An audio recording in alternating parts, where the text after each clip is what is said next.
Bonsoir à toutes et à tous, et bienvenue chez la Fée du Minuit. Ce soir, je vais vous raconter une histoire qui mêle mystère et fantastique. Découvrez Lumière d'ailleurs. La pluie tambourinait contre les vitres de l'hôpital psychiatrique Sainte-Anne, dans le 14e arrondissement de Paris. C'était un soir de novembre, l'un de ces soirs où le ciel semble peser sur la ville comme une couverture trop lourde. Le docteur Marc Fontaine ajustait ses lunettes, tout en observant le dossier qu'on venait de déposer sur son bureau. Un nouveau patient. Transfert d'urgence depuis le commissariat du 10e arrondissement. Marc soupira. Après 23 ans de pratique en psychiatrie, il pensait avoir tout vu.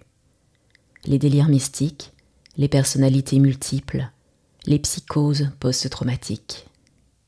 Chaque patient était un puzzle complexe, un labyrinthe de souffrances et de mécanismes de défense. Mais quelque chose dans la note du commissaire l'intriguait. L'homme retrouvé à la gare du Nord refusait de donner son identité. Il parlait d'un endroit appelé Luménis, et il semblait parfaitement calme, presque serein, malgré les circonstances. Le docteur Fontaine descendit au rez-de-chaussée où se trouvaient les salles d'admission.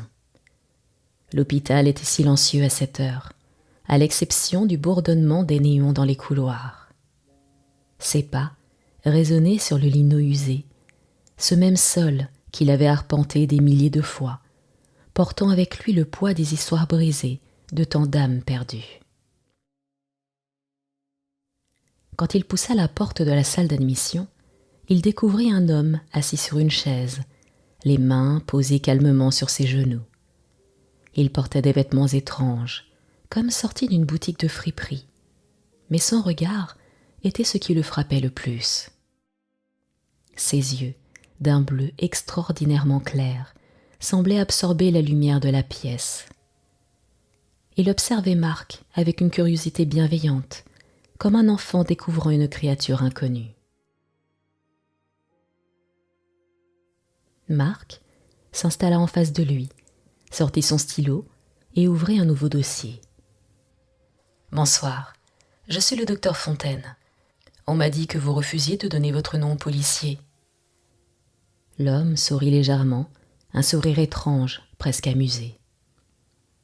« Je m'appelle Eliane de Luménis. » Sa voix était douce, posée, sans la moindre trace d'agressivité ou d'angoisse.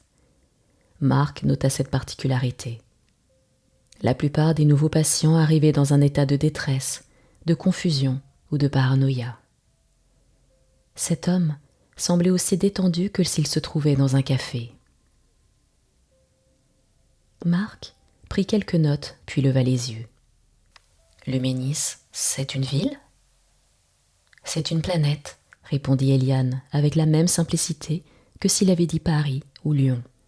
« Elle se trouve à environ 912 années-lumière de votre Terre, dans ce que vous appelez la constellation de la Lyre. » Marc hocha la tête, gardant une expression neutre. « Délire classique, pensa-t-il. Fuite dissociative avec construction d'une réalité alternative. » Il avait rencontré plusieurs patients ayant développé des identités extraterrestres, généralement après des traumatismes graves. « Je vois, et comment êtes-vous arrivé ici ?»« Par la lumière, » expliqua Eliane. « Nous voyageons différemment. Le temps et l'espace ne fonctionnent pas tout à fait de la même manière pour nous. C'est difficile à expliquer avec votre langage. Imaginez que vous puissiez plier une feuille de papier pour rapprocher deux points. C'est un peu comme cela. » Marc continue d'écrire. Le délire était cohérent, construit. Ce qui suggérait soit une longue période d'élaboration, soit un trouble plus profond qu'une simple crise psychotique. « Pourquoi êtes-vous sur Terre ?» Eliane se pencha légèrement en avant, son regard bleu devenant plus intense. « Je cherche quelqu'un. quelqu'un qui a besoin de rentrer chez lui. Cette réponse fit naître un frisson étrange dans le dos de Marc. Quelque chose dans la manière dont Eliane avait prononcé ces mots portait une sincérité troublante.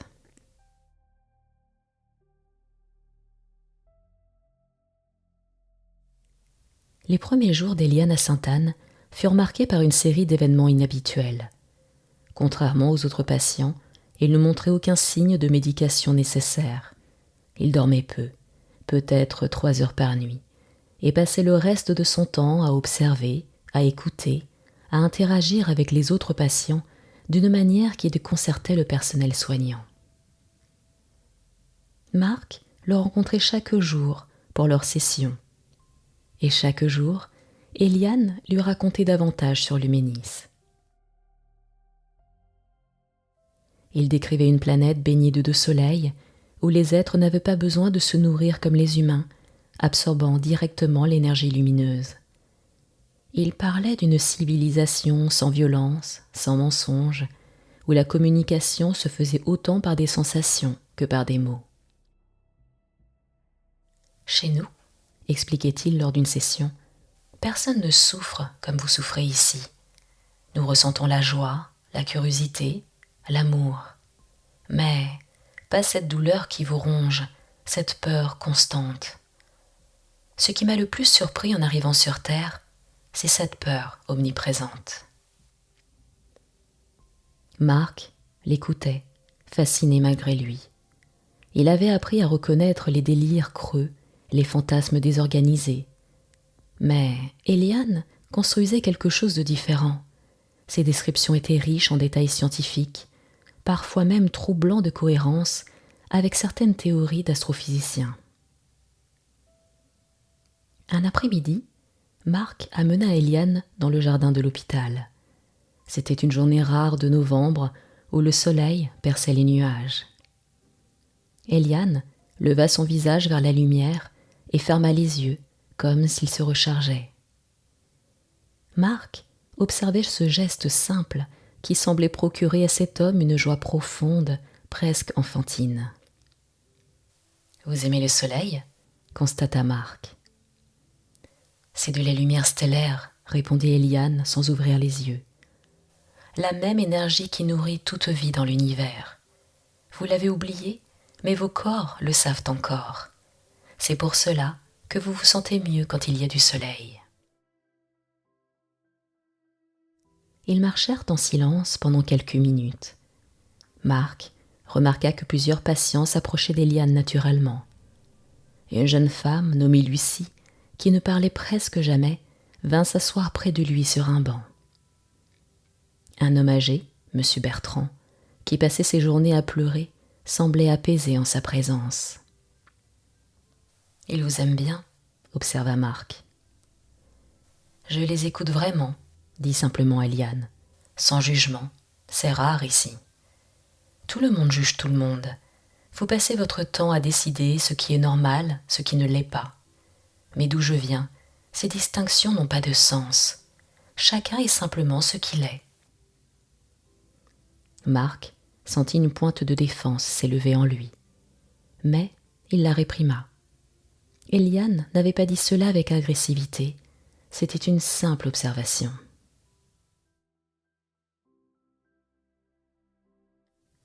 Les semaines passèrent. Marc se retrouvait à penser à Eliane en dehors de leur session. Il discutait de son cas avec sa collègue, la docteure Sophie Mercier, une psychologue brillante qui travaillait à Sainte-Anne depuis 10 ans. « Il est fascinant », admettait Marc en buvant un café avec elle dans la salle des médecins. « Je n'arrive pas à trouver la faille dans son délire. C'est comme s'il avait réellement vécu cette existence dont il parle. » Sophie fronça les sourcils. « Tu deviens trop impliqué, Marc. C'est exactement ce que font les patients avec des délires charismatiques. Ils créent un monde si cohérent qu'on finit par vouloir y croire. » Marc savait qu'elle avait raison. La distance thérapeutique est essentielle, mais quelque chose chez Eliane défiait toutes ces catégories habituelles. L'homme ne montrait aucun signe de schizophrénie classique. Pas d'hallucination auditive, Pas de paranoïa, pas de désorganisation de la pensée, juste cette conviction inébranlable qu'il venait d'ailleurs. Un soir, Marc décida de tester Eliane d'une manière différente. Il lui apporta un livre d'astrophysique avancée, quelque chose que même lui avait du mal à comprendre complètement. « Jetez un œil à cela, » dit-il en le posant devant Eliane. « Puisque vous venez d'une civilisation avancée, ces concepts devraient vous être familiers ?» Eliane feuilleta le livre pendant quelques minutes, puis leva les yeux avec une expression amusée. « Vous êtes sur la bonne voie, mais vous compliquez les choses. Cette équation, par exemple, dit-il en pointant une formule complexe sur la relativité. Elle suppose que le temps est linéaire. Mais ce n'est pas le cas. Le temps est comme un océan.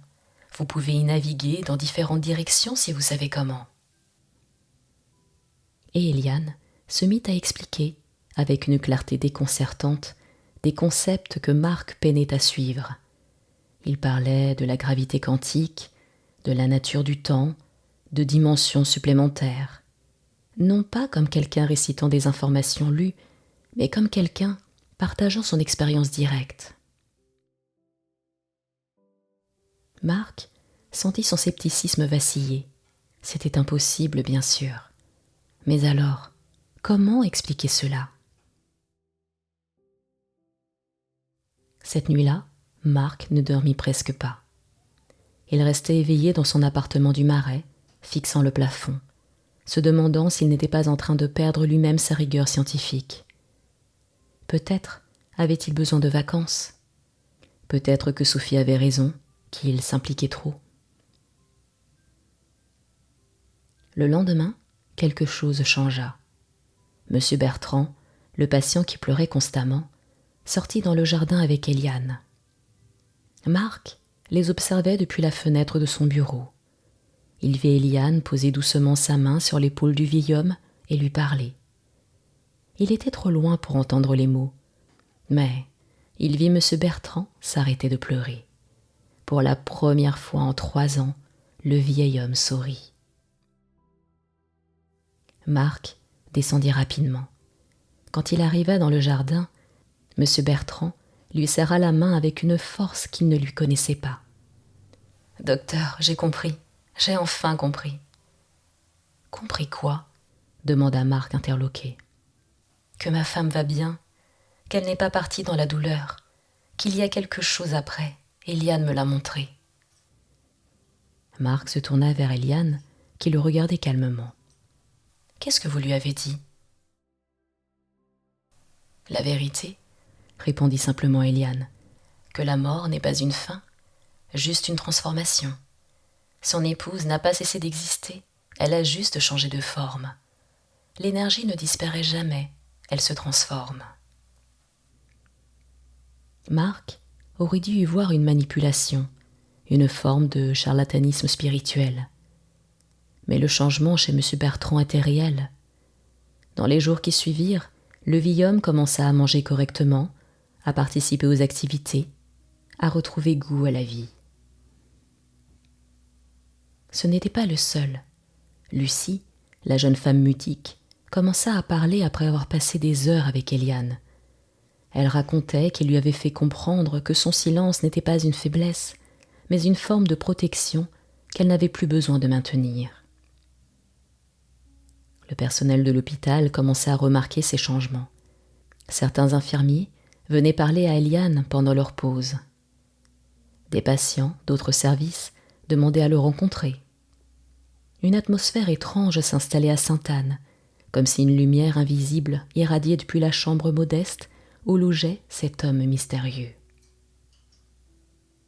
Sophie convoqua Marc dans son bureau un matin de décembre. « Marc, nous devons parler d'Eliane. Il influence les autres patients. Certains collègues sont inquiets. Il crée une sorte de culte de la personnalité. »« Il les aide, » rétorqua Marc. « Tu as vu les progrès de M. Bertrand, de Lucie, d'autres aussi. Il fait ce que nous essayons de faire depuis des années. »« Justement, » dit Sophie, d'une voix douce mais ferme, c'est notre travail, pas le sien. Nous ne savons rien de lui. Aucune trace dans les bases de données, aucune famille qui le réclame. C'est comme s'il était apparu de nulle part. Ça ne te dérange pas ? Marc dut admettre que oui, ça le dérangeait. Mais pas de la manière que Sophie imaginait. Ce qui le dérangeait, c'était que chaque explication rationnelle qu'il essayait de construire s'effondrait face aux faits. Il décida de confronter Eliane directement lors de leur session suivante. « Eliane, vous dites que vous cherchez quelqu'un. Qui ?» Eliane le regarda longuement avant de répondre. « Je ne peux pas encore vous le dire, mais bientôt vous comprendrez. Cette personne est proche.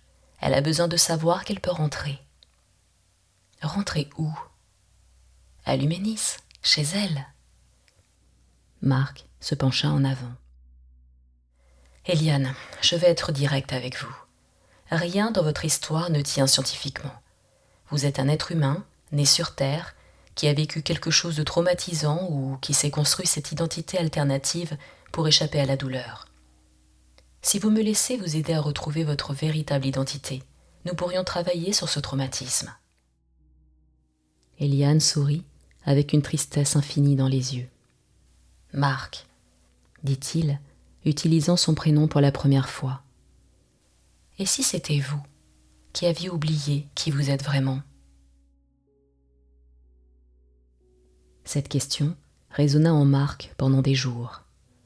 Il se surprenait à y penser pendant ses trajets en métro, pendant ses repas solitaires, pendant ses nuits d'insomnie. Qui était-il vraiment ? Un psychiatre dévoué ? Un homme seul qui avait sacrifié sa vie personnelle pour son travail ? Quelqu'un qui avait oublié comment rêver ? Un soir, alors qu'il travaillait tard dans son bureau, Marc reçut un appel de l'infirmier de garde. Eliane demandait à le voir, c'était urgent. Quand Marc arriva dans la chambre d'Eliane, il le trouva debout près de la fenêtre, regardant les étoiles. « Il est temps de vous montrer quelque chose, » dit Eliane sans se retourner. « Me montrer quoi ? » ?»« Qui je cherche vraiment. » Eliane se tourna vers lui, et Marc fut frappé par l'intensité de son regard. « Vous avez un fils, Marc ? Un fils que vous avez perdu il y a 12 ans ?» Le sang de Marc se glaça. Comment Eliane pouvait-il savoir ? Il n'en avait jamais parlé à personne à l'hôpital. C'était le secret le plus douloureux de sa vie. Thomas, son petit garçon de 7 ans, mort dans un accident de voiture.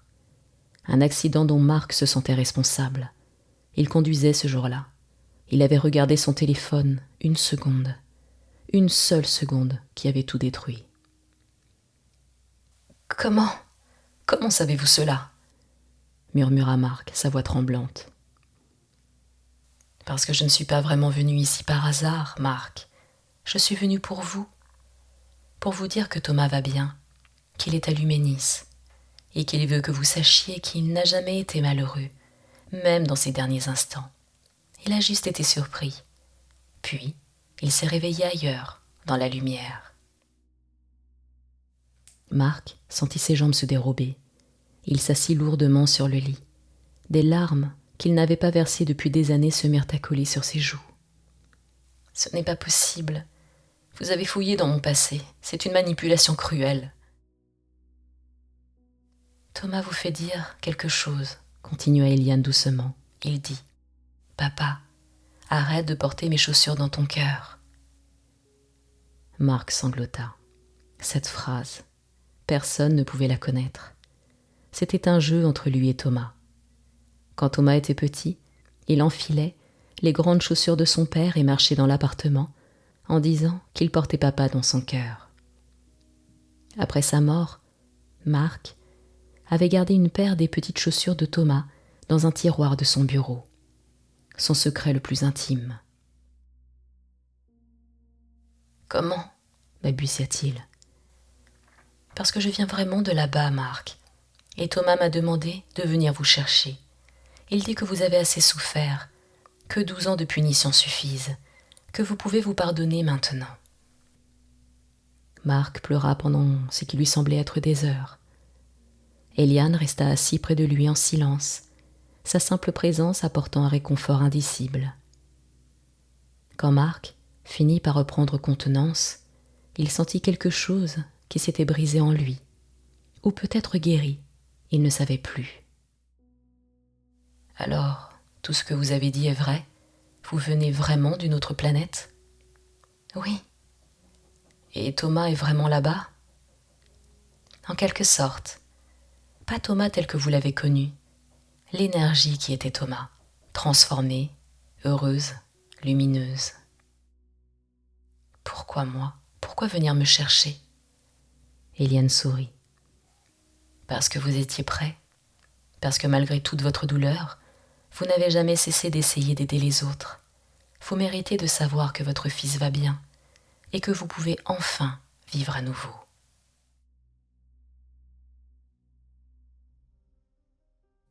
Les jours suivants furent transformateurs pour Marc.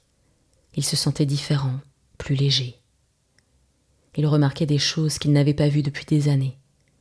La beauté d'un coucher de soleil sur Paris, le rire d'une infirmière dans le couloir, le goût du café du matin. Il continuait à voir Eliane, mais leurs sessions ressemblaient désormais plus à des conversations entre amis qu'à des entretiens psychiatriques. Eliane lui parlait de l'huménisme, de la manière dont les êtres y vivaient en harmonie avec la lumière, de l'absence de peur, de haine. « Pourquoi ne rentrez-vous pas ?» demanda Marc un jour. « Si cet endroit est si merveilleux, pourquoi rester ici ?»« Bientôt, » répondit Eliane, « mais j'ai encore quelque chose à faire, quelqu'un d'autre à aider. » Marc comprit qu'il ne devait pas insister. Il avait appris à faire confiance à Eliane d'une manière qu'il n'aurait jamais cru possible.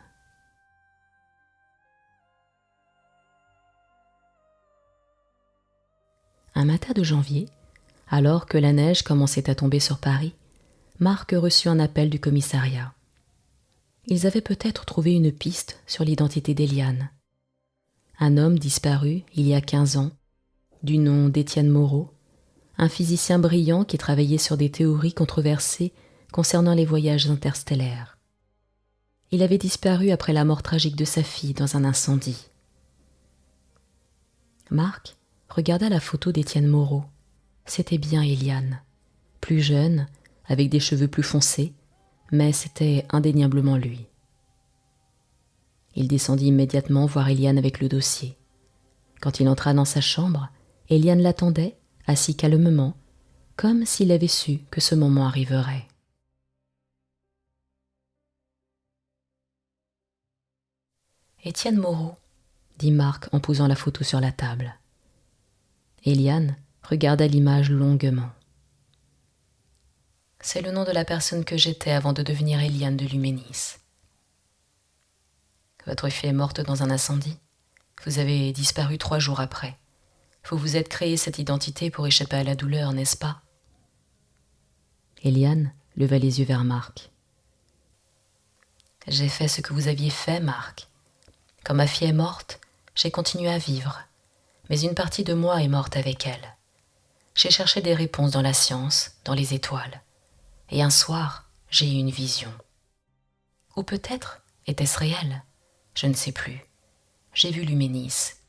J'ai vu ma fille, heureuse, transformée en lumière pure, et j'ai compris que je devais aller là-bas ou devenir cela. » « Alors, vous avez créé Eliane de l'Huménis ?»« Non, Marc, je suis devenue Eliane de l'Huménis. Il y a une différence. Étienne Moreau était un homme brisé qui ne pouvait plus vivre avec sa douleur. Eliane est quelqu'un qui a transcendé cette douleur, qui a trouvé un sens différent à l'existence. » Marc s'assit, accablé.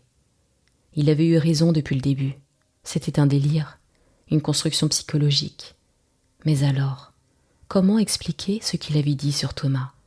Comment expliquer les guérisons miraculeuses des autres patients ? Mais Thomas, comment saviez-vous pour Thomas ? Eliane sourit doucement. Parce que nous sommes liés, Marc. 2 pères qui ont perdu leurs enfants, 2 hommes qui se sont punis pendant des années. Vous portiez votre douleur comme un badge, je le voyais. Et je voyais les détails parce que, d'une certaine manière, je les vivais aussi. Nos douleurs se ressemblaient tant. Marc sentit les larmes monter de nouveau. Cela avait du sens. Une horrible et belle logique. Eliane avait projeté sa propre expérience sur lui. Ils s'étaient mutuellement guéris en se reconnaissant l'un dans l'autre. Alors, rien de tout cela n'était réel? L'huménisme n'existe pas? Eliane se leva et s'approcha de la fenêtre. La neige tombait plus fortement maintenant, transformant Paris en un paysage féerique. Marc, est-ce que cela importe? Vous vous sentez mieux?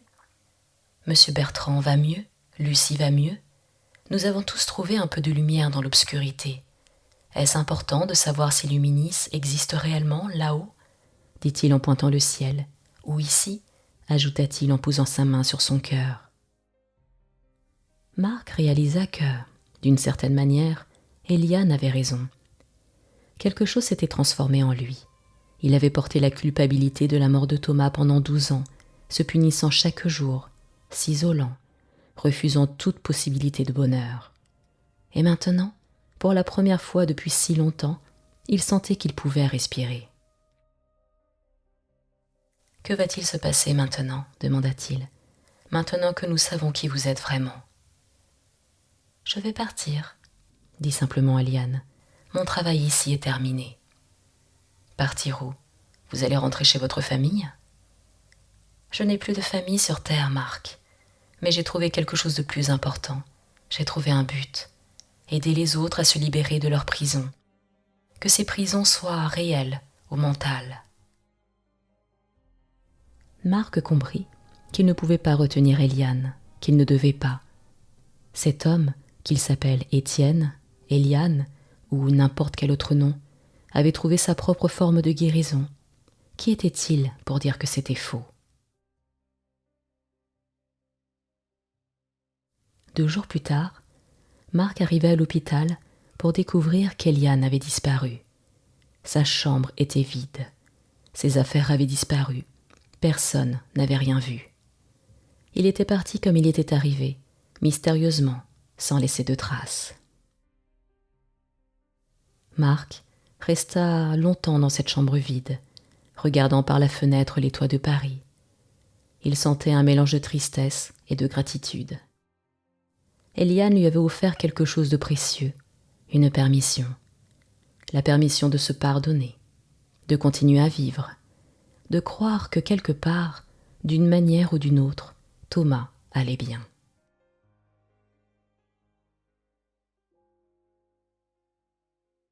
Les semaines passèrent. Marc remarqua des changements en lui. Il commença à sortir avec ses collègues après le travail. Il accepta l'invitation de Sophie à dîner, et ils parlèrent pendant des heures, non pas de psychiatrie, mais de leur vie, de leurs rêves.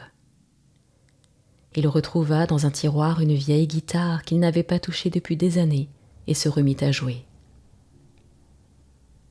M. Bertrand quitta l'hôpital pour retourner vivre avec son fils. Lucie commença une thérapie vocale et envisageait de reprendre ses études. D'autres patients que Marc suivait semblaient progresser plus rapidement, comme si quelque chose s'était débloqué dans l'atmosphère même de Sainte-Anne. Un soir de printemps, Marc se promenait le long de la Seine. Le soleil couchant peignait le ciel de teintes roses et dorées. Il pensa à Eliane, à Thomas, à toutes les pertes et les retrouvailles qui composaient une vie. Il leva les yeux vers les premières étoiles qui commençaient à apparaître. « Merci » murmura-t-il à voix basse. Il ne savait pas vraiment à qui il s'adressait.